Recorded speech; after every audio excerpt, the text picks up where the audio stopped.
बिस्मिल्लाहिर्रहमानिर्रहीम। अस्सलाम वालेकुम डियर स्टूडेंट्स। तो आज हम 9th class mathematics lecture number 3 chapter 1 exercise 1.1 question number 4, 5, 6 के साथ हाजिर है। तो आज इंशाअल्लाह हमारी एक्सरसाइज 1.1 इख्तिताम को पहुंचेगी। तो क्वेश्चन नंबर 4 में हमसे कहा गया है कि यहाँ पर दर्ज झैल इक्वेशंस आपको दी गई हैं, तो आपने बताना है कि इनमें कौन सी प्रॉपर्टीज़ का इस्तेमाल किया गया है। तो क्वेश्चन नंबर 4 पार्ट 1 हमें इक्वेशन दी गई है कि अगर a+4 + b इक्वल हो a+4 + b के, तो ये कौन सी प्रॉपर्टी है। तो देखिए, अगर तीन नंबर्स इस तरह हम ऐड करते हैं कि पहले फर्स्ट दो पर और उसके बाद पहले को ऐसे ही और लास्ट दो पर हम ब्रैकेट्स का यूज़ करते हैं, तो हम उसको कहते हैं एसोसिएटिव प्रॉपर्टी। एसोसिएटिव प्रॉपर्टी ये अब एडिशन के हिसाब से है, तो हम यहाँ पर एडिशन लगाएंगे with respect to addition. Part number 2 में हमें दिया गया है कि √2 + √3 इज इक्वल टू √3 + √2। अब देखें, ये एलिमेंट्स सिर्फ आगे पीछे लिखे गए हैं। √2 + √3 को सिर्फ आगे पीछे करके लिखा गया है, यानी √2 पहले लिखा था तो यहाँ पर वो सेकंड नंबर पे है, तो इसको हम कम्यूटेटिव प्रॉपर्टी कहते हैं। Commutative property. अब ये एडिशन के हिसाब से है, तो आप विद रिस्पेक्ट टू एडिशन लिखेंगे। इसके बाद थर्ड नंबर पे हमारे पास प्रॉपर्टी जो दी गई है वो इक्वेशन है x = 0। तो देखें, अगर किसी नंबर के अंदर हम इसे इस तरह लिख सकते हैं, कोई चीज़ ऐड करते हैं और हमारे पास एडिटिव आइडेंटिटी यानी 0 आ जाती है, तो हम कहते हैं इम्प्लाइज दैट कि ये वाली जो प्रॉपर्टी है ये एडिटिव इनवर्स है, एडिटिव इनवर्स प्रॉपर्टी है। तो जब मैंने आपको एक जो है डायग्राम और एक PDF सेंड की थी, जहां पर मैंने इन सभी प्रॉपर्टीज़ को बहुत अच्छे तरीके से एक्सप्लेन किया हुआ है, तो काइंडली आप उसे विज़िट करें। और इसके बाद हमारे पास जो पार्ट नंबर 5 आता है, पार्ट नंबर 5 के अंदर हमें दिया गया है अगर 16 + 0 = 16 ही हो जाए, तो ये कौन सी प्रॉपर्टी है।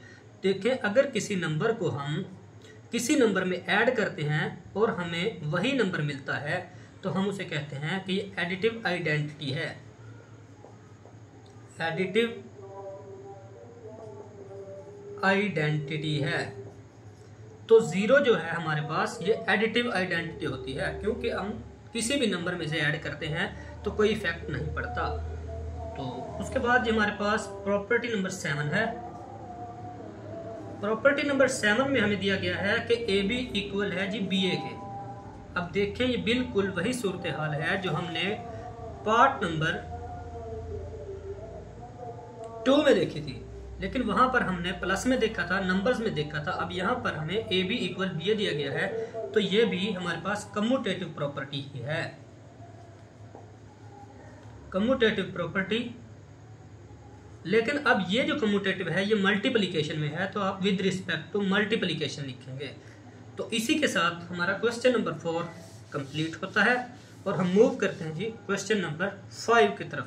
क्वेश्चन नंबर 5 में भी हमें कुछ एक्सप्रेशंस दी गई हैं, हमें बताना है कि ये कौन सी प्रॉपर्टी है। कहता है कि अगर if we have -3 > -1 then implies that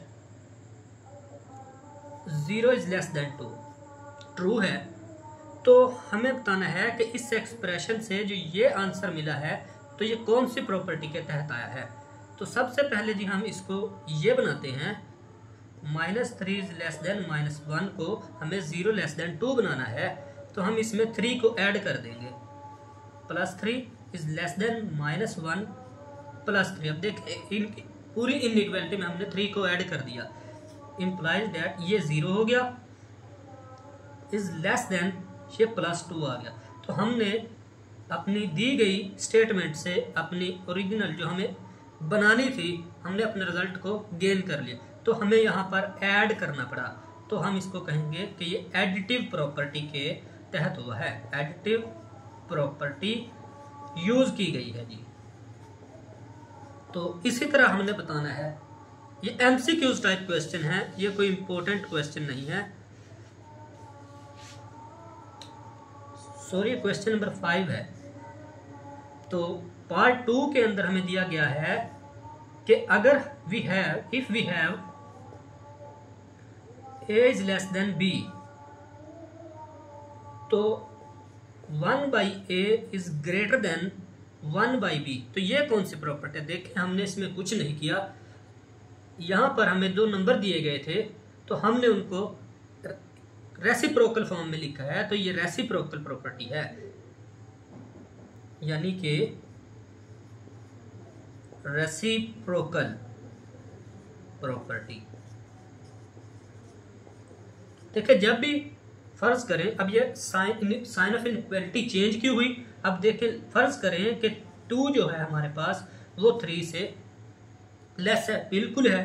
तो अब इसको हम इसका रेसिप्रोकल करते हैं, 1/2 एंड 1/3। अब देखें 2 तो 3 से छोटा था, अब 1/2 जो है वो 1/3 से छोटा नहीं है, 1/3 छोटा है। तो यहाँ पर इनइक्वालिटी साइन इसीलिए चेंज हो जाती है कि जितना कोई नंबर छोटा होता है, जब हम उसको डिवाइड करते हैं यानी रेसिप्रोकल की फॉर्म में लिखते हैं, तो वो उतना ही बड़ा हो जाता है।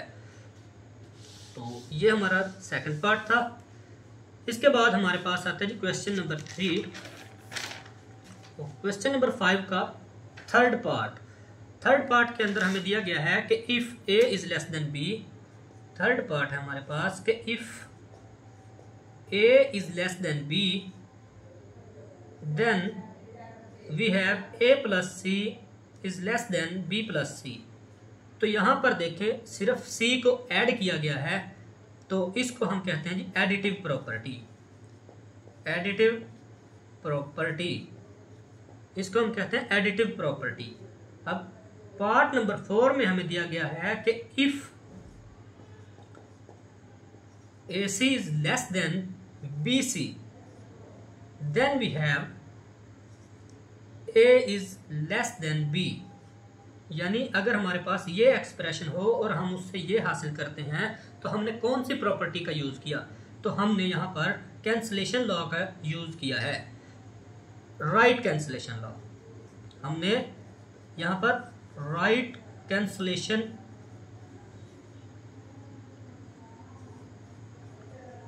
कैंसलेशन लॉ का यूज किया है, राइट कैंसलेशन प्रॉपर्टी को यूज किया है।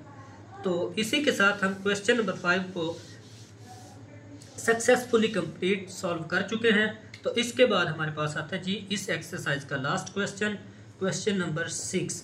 अब क्वेश्चन नंबर 6 में हमें 2 नंबर दिए गए हैं और हमें कहा गया है कि आपने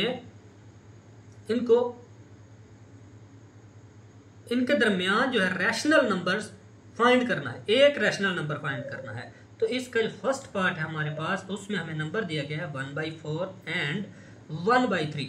अब देखें कोई भी 2 नंबर हमें दे दिए जाएं और कहा जाए कि इनके दरमियान रैशनल नंबर फाइंड करें, तो हम इनके एवरेजेस फाइंड करते जाते हैं, यानी इन दोनों को सम करते हैं और 2 पर डिवाइड करते हैं।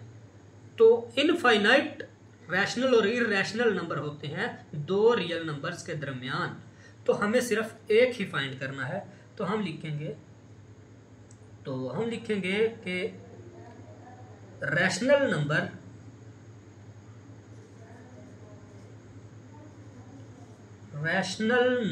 बिटवीन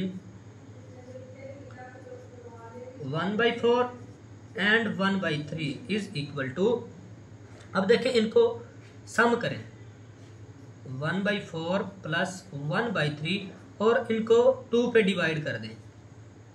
अब इसको सॉल्व कर ले, जो नंबर आएगा वही हमारा रैशनल नंबर होगा बिटवीन 1/4 एंड 1/3।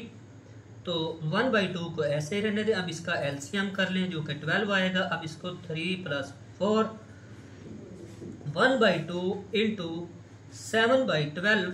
अब इसको अंदर मल्टीप्लाई करवा दें तो ये आ जाएगा जी 7/24 which is our required number. यानी 1/4 एंड 1/3 के दरमियान हमने रैशनल नंबर फाइंड करना था, तो हमने फाइंड किया कि 7/24 is rational number between 1/4 and 1/3। तो सेकंड पार्ट की तरफ मूव करते हैं। सेकंड पार्ट में हमें दिया गया है 3 और 4। तो हमने इनके दरमियान अब रैशनल नंबर फाइंड करना है। तो हम सेम स्टेप्स के साथ चलेंगे कि रैशनल नंबर बिटवीन 3 और 4। तो अब इन दोनों को सम करें और 2 पे डिवाइड कर दें। यानी 1/2 है 3 + 4 1/2 इंटू 7। This is 7/2।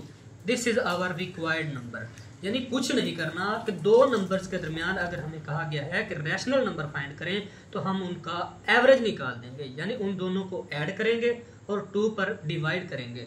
तो इसी के साथ हमारा जो लेक्चर है वो इख्तिताम को पहुंचा और हमने अल्हम्दुलिल्लाह एक्सरसाइज 1.1 को कंप्लीट सॉल्व कर लिया है। तो इसी के साथ हम अपने लेक्चर को वाइंड अप करते हैं। दुआओं में याद रखिएगा। अल्लाह हाफिज़।